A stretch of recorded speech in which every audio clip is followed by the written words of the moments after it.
take a look at the undercarriage.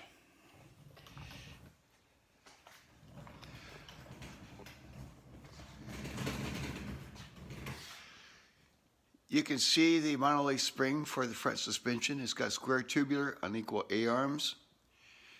You can see the rack and pinion. It's done by steroids. It was very nicely put in. Let's take a closer look at that.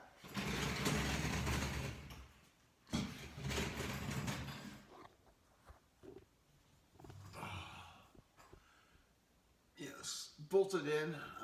It's tight. Checked it. It's supposed to be a Blueprint 383 fast burn engine.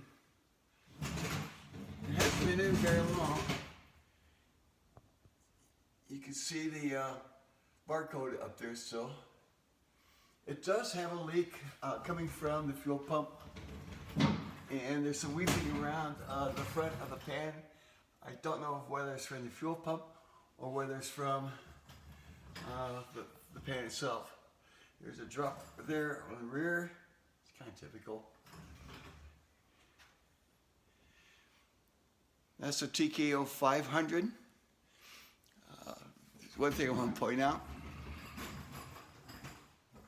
Right up there, you can see where probably in a previous life the transmission blew, and I'm sure glad my right foot wasn't there. Also, keep looking at the frame. The frame is in really great shape. There's no scaling or anything like that going on. Check in there. No scaling, nothing going on. And if you can get into the goosenecks, I don't know if you can see up there or not.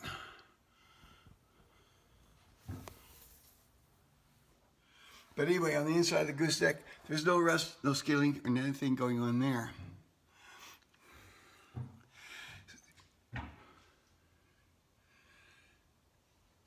There's a reinforcement for the cross member. This would be a great autocross car. And again, the monolith spring for the rear. It's a 373 rear end. It's out of a 65 or a 66 Corvette, according to the mark. It's an AM. There's a spare tire carrier. It's in brand new shape. So underneath, the car is really in great shape.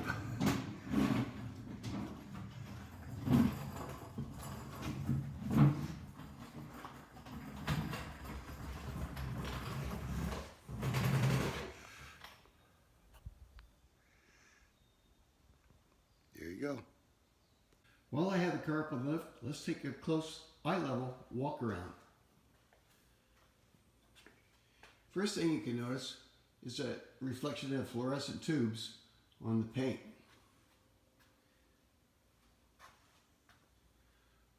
Notice how straight this car is.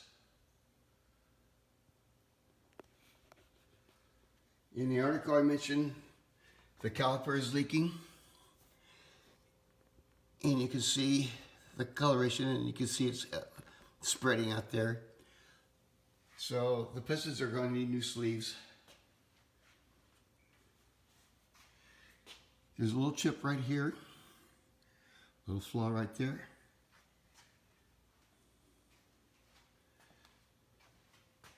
A little chip here, a little scratch there.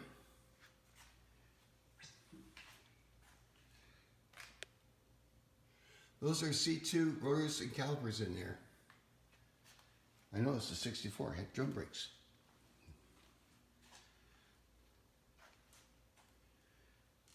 Take a look at the grille. The license plates are not going to go with the car.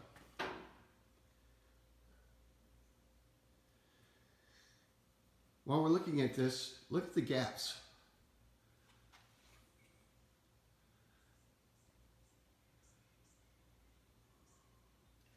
I mentioned in the article that there's some pinholes. They're in this area about right here.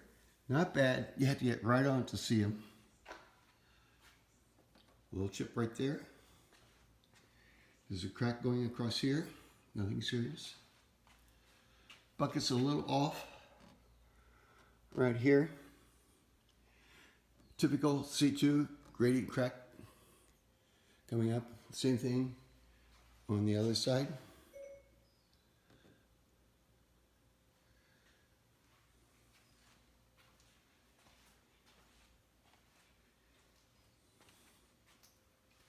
Again, look at the reflection of the bulbs in the gaps.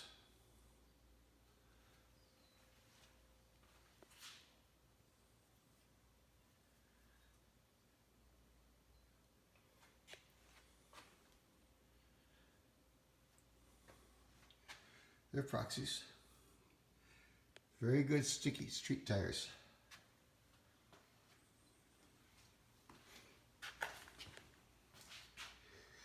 There's a dent right here and a dent right here. There's no corrosion up in here. The emblems are all new.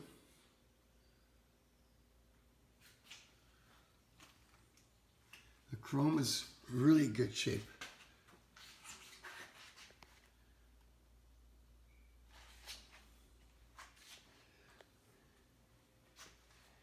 Coming around the front again.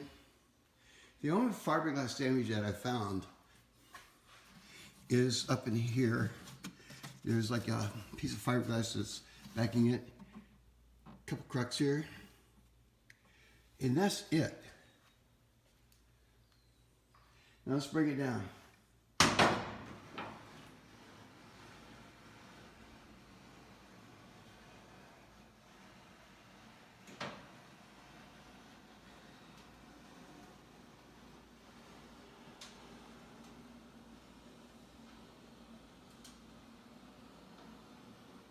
There we go.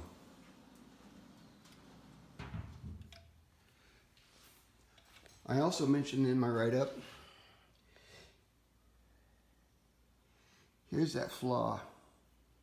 It's a bubble. I don't know what to do about it.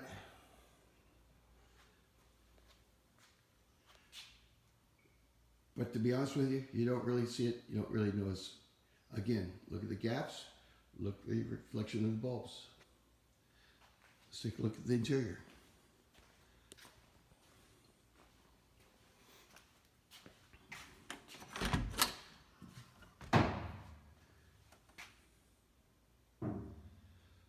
Door panels are beautiful. I think they might be original.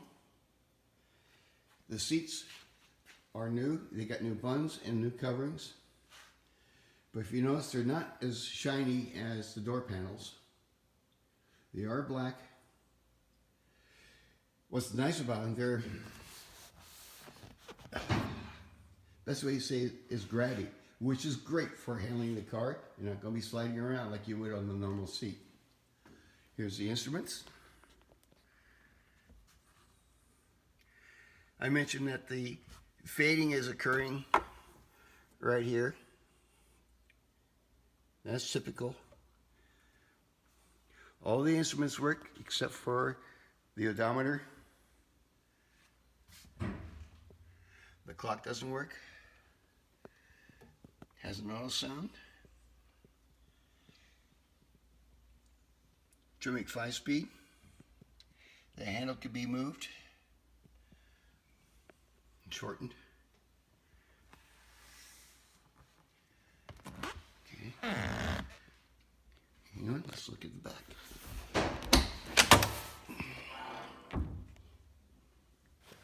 Bun for the convertible top. There's the speaker system. Part of the speaker system. And wait a moment, I'll put the top up. Okay, the top is up. The owner said he thinks it's original.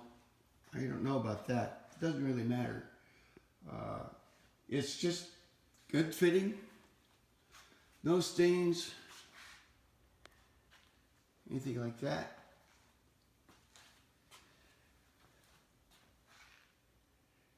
when he brought the car over to me, he asked me if it's got a hardtop. Do you think they'd win with that? I said, yeah. So let's go take a look at that. I've got it tipped up so you can see the inside.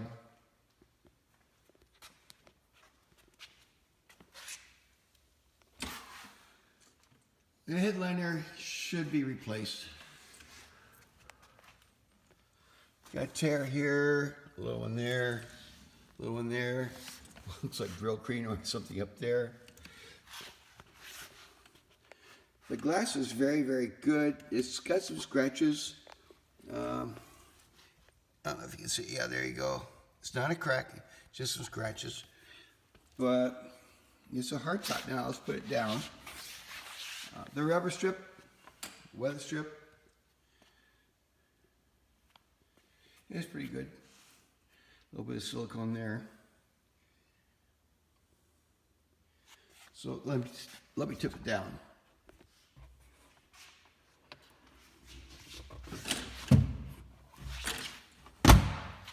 All right. It's the right color red. I don't think it was repainted when the rest of the car was painted. In fact, I know it wasn't. It's got a chip here. It just really needs to be repainted to match the car. But the trim is in really good shape. It's all there.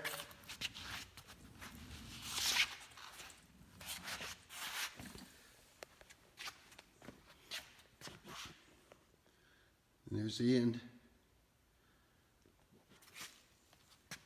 You really can't, yeah, you can see some of the scratches going on now. But it's usable, and it is a hard top.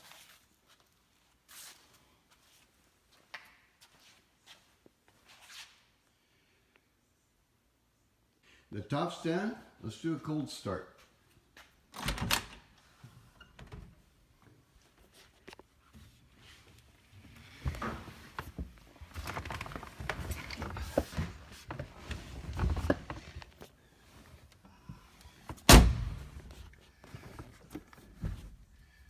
Here it goes.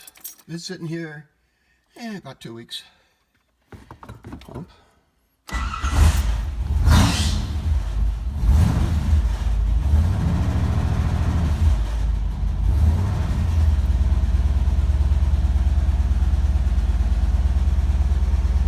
It's cold.